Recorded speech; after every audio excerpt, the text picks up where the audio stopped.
Bonjour, donc aujourd'hui je vous parle des pervers narcissiques et d'un de leurs défauts qui est la paresse. Donc en fait, bien sûr il y a des pervers narcissiques qui travaillent, voilà. Donc pour ceux qui ont un travail, souvent alors soit ils s'arrangent pour être dans des postes élevés et donc ils vont se décharger sur des subordonnés de leur travail, ils vont s'arranger pour avoir le moins de choses possibles à faire, ils vont déléguer. Donc en apparence, bien sûr, ils vont toujours se donner une apparence de quelqu'un qui travaille beaucoup, qui passe beaucoup de temps au travail, mais en réalité, ils vont beaucoup parler, beaucoup s'agiter, mais pas faire grand-chose. Il y a aussi ceux qui, au travail, ont l'air de travailler, mais en fait, c'est une autre personne qui fait le travail à la place du pervers narcissique, parce qu'il s'arrange, il fait rien. Donc l'autre personne se sent parfois obligée de faire le travail pour ne pas être embêtée, pour ne pas avoir d'ennui avec sa hiérarchie ou avec les autres collègues, ou parce que ça la mettrait elle dans une situation. Par exemple, si vous avez un pervers narcissique sous votre responsabilité et qu'il ne travaille pas, vous allez lui dire de faire tel travail, mais il ne va pas le faire. Et vous allez passer pour quelqu'un qui n'a pas d'autorité. Vous voyez, parce que vous allez lui dire de faire, mais il ne fait pas. Et ça va vous retomber dessus. Donc il s'arrange comme ça pour ne rien faire.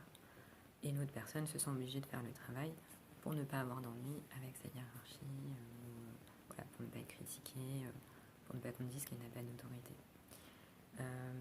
Il y a aussi ceux qui trouvent des boulots tranquilles, où ils font pas grand chose en fait, ils restent des heures à rien faire et ils sont payés pour ça en fait. Ils sont payés pour surveiller, pour tout ça. Ensuite,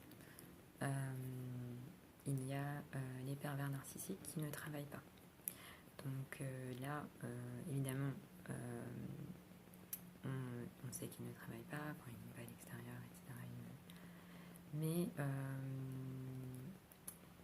ils vont toujours s'arranger pour que ce soit pour se valoriser. Et par exemple, ils vont dire qu'ils élèvent bien leurs enfants, qu'ils s'occupent bien de leurs enfants, qu'ils s'occupent bien de leur mari, de leur femme,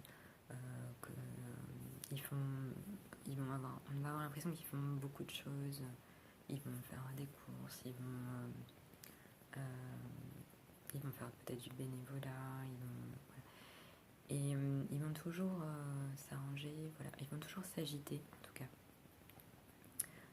aller à droite à gauche. On a toujours l'impression qu'ils remplissent beaucoup l'espace, ils parlent beaucoup, ils bougent beaucoup. De toute façon, qu'ils travaillent ou qu'ils ne travaillent pas, ça va être toujours... on va avoir une impression de remplissage, on va se dire oui, ils ont fait des choses, ils font des choses, ils vont se mettre en valeur là-dessus, toujours. Donc, même s'ils ne font pas beaucoup de tâches ménagères, ils vont faire du bruit, ils vont faire ils vont bouger dans la maison, ils vont faire... ils font souvent des choses plus extérieures qu'intérieures quand même. Ils vont peut-être faire plus le jardin, etc. Et ils vont s'arranger pour toujours avoir une belle image, une valorisation, toujours comme ça. Et bon, ce qu'ils vont faire aussi, c'est qu'ils vont plaquer cette paresse sur les autres. Ils vont faire en sorte que ce soit les autres qui paraissent paresseux, souvent quelqu'un de leur entourage. Il y a toujours plus paresseux qu'eux autour. Ils vont toujours faire en sorte que les personnes... dire qu'une personne est paresseuse. Et c'est pas eux qui sont paresseux, c'est, il y a quelqu'un toujours qui est plus paresseux, qui en fait moins qu'eux, qui fait moins. Et donc, ils vont toujours se décharger de ce défaut sur quelqu'un de l'entourage, quelqu'un de proche en général, pour eux, mieux se valoriser. Merci.